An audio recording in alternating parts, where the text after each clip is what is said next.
एक छोटा सा गांव जो चारों तरफ हरियाली से भरा हुआ रहता था। वहाँ एक किसान रहता था जिसका नाम था रामू।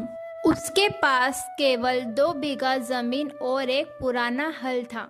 उसका मानना था कि अगर इंसान सच्चे दिल से मेहनत करे तो धरती माँ कभी भी उसे खाली हाथ नहीं लौटाती।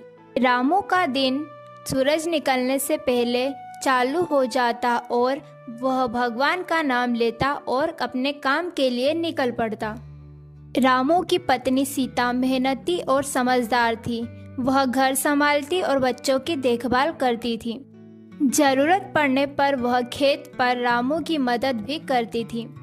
उनका जीवन सादा था पर आत्मसम्मान और मेहनत से भरा हुआ था। गांव के कई किसान रामू का मजाक उड़ाते थे और कहते थे, इतनी छोटी सी जमीन पर तुम क्या उगाओगे। कुछ किसान जल्दी अमीर बनने के चक्कर में मेहनत से बचते हैं और अपनी किस्मत को दोष देते हैं। एक साल गांव में बारिश बहुत कम हुई और सूखा पड़ गया और बहुत से किसान जो है वह घबरा गए।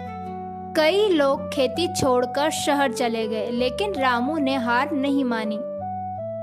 उसने खेत की मेड़े मजबूत की, पानी रोकने के लिए गड्ढे बनाए और गोबर की खाद से मिट्टी को उपजाऊ बनाया।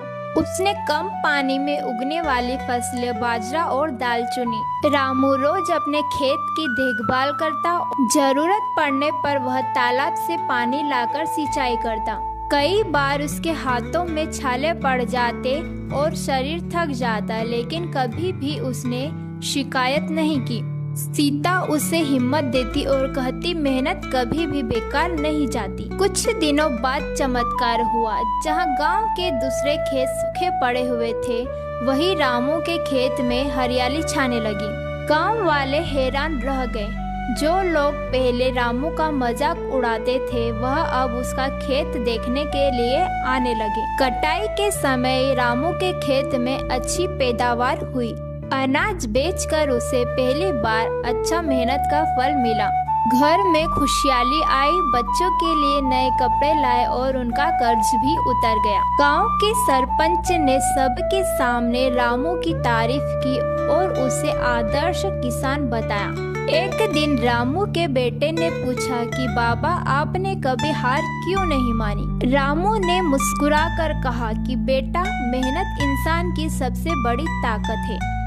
इस कहानी से हमें यह सीख मिलती है कि सच्ची मेहनत, समझदारी और धैर्य से कठिनाई पर भी विजय प्राप्त की जा सकती है। मेहनत का फल कभी भी व्यर्थ नहीं जाता है।